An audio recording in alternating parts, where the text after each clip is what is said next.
Bismillahirrahmanirrahim. Assalamualaikum warahmatullahi wabarakatuh. Halo teman-teman, perkenalkan nama saya Suti jurusan Ilmu Administrasi Negara mata kuliah Sistem Informasi Manajemen dengan dosen pengampu Ibu Dr. Nora SP MSI. Baik, saya akan menjelaskan mengenai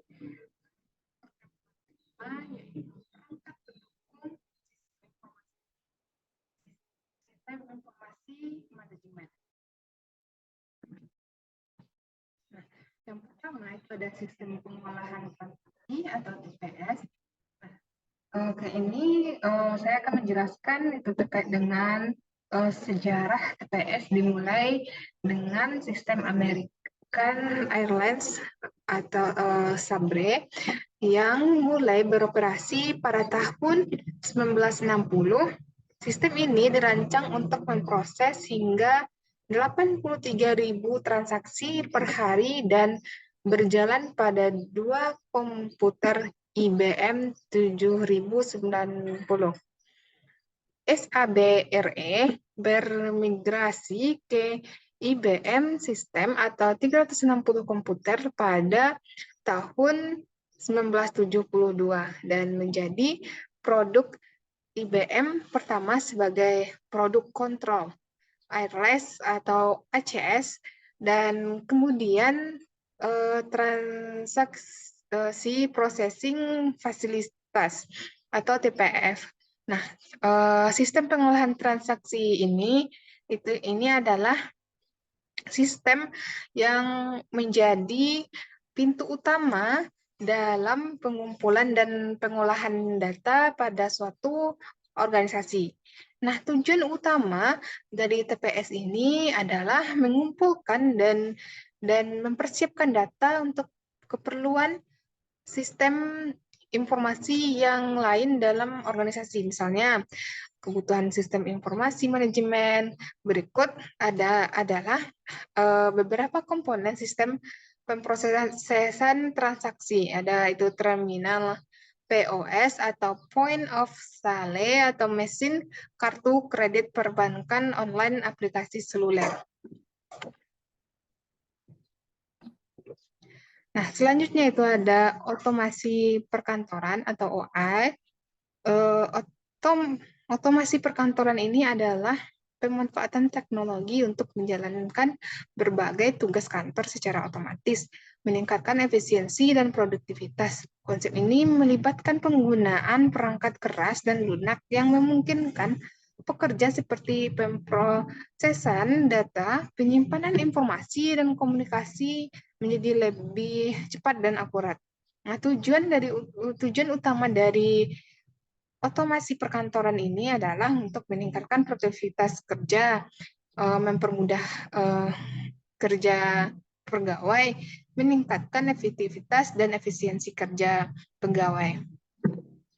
Nah, selanjutnya itu ada contoh aplikasi dan jenis-jenis otomasi perkantoran. Nah, yang pertama itu ada contoh aplikasi OA di lingkungan kantor termasuk penggunanya adalah yang pertama itu ada software pengguna kata, yang kedua ada sistem manajemen database, dan ketiga ada alat komunikasi seperti email dan video konferensi.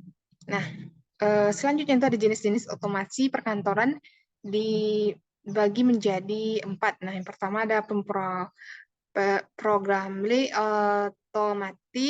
automation dapat diubah urutannya untuk mengakomodasi produk yang berbeda. Yang kedua itu ada fleksibel. Nah, fleksibel itu adalah mampu memproduksi berbagai produk secara terus-menerus tanpa ada hambatan waktu. Yang selanjutnya adalah fixed. Nah, fixed ini tuh beroperasi sesuai dengan operasi yang telah ditetapkan sebelumnya. Nah, ada yang terakhir itu ada penggunaan OA dapat mengurangi humor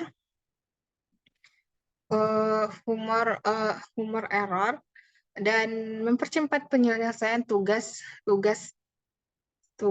penting perusahaan. Nah, selanjutnya saya akan menjelaskan ya teman-teman, yang selanjutnya itu ada sistem pendukung keputusan atau DSS. Ini adalah sistem informasi interaksi yang dibuat untuk membantu pengambilan keputusan dalam situasi tidak terstruktur atau semi-struktur. Nah, SPK ini adalah menggabungkan data dan model analitis yang canggih untuk mendukung pengambilan keputusan dan pemecahan masalah. Nah, di mana tujuan dari SPK ini sendiri adalah untuk membantu manajemen dalam pengambilan keputusan yang efektif, efisien, terutama dalam situasi yang kompleks dan tidak pasti. Nah, maka dengan demikian, kemampuan untuk mengolah informasi besar dan kompleks, maka SPK ini menjadi alat penting dalam pengambilan keputusan bisnis modern. Nah, selanjutnya itu ada sistem pendukung eksekutif. Nah, ini sendiri adalah sebuah perangkat lunak yang dirancang untuk meningkatkan efektivitas pengambilan keputusan eksekutif. Nah, sistem pendukung eksekutif ini sendiri memungkinkan para pengguna untuk mengubah data perusahaan menjadi laporan tingkat eksekutif dan dapat diakses dengan cepat. Ini sangat berguna bagi departemen seperti penagihan, akuntansi, dan kepegawaian, dan lain sebagainya.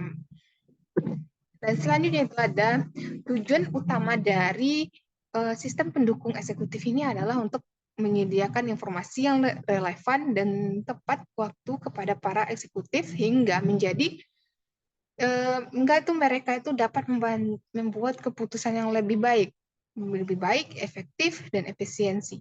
Nah,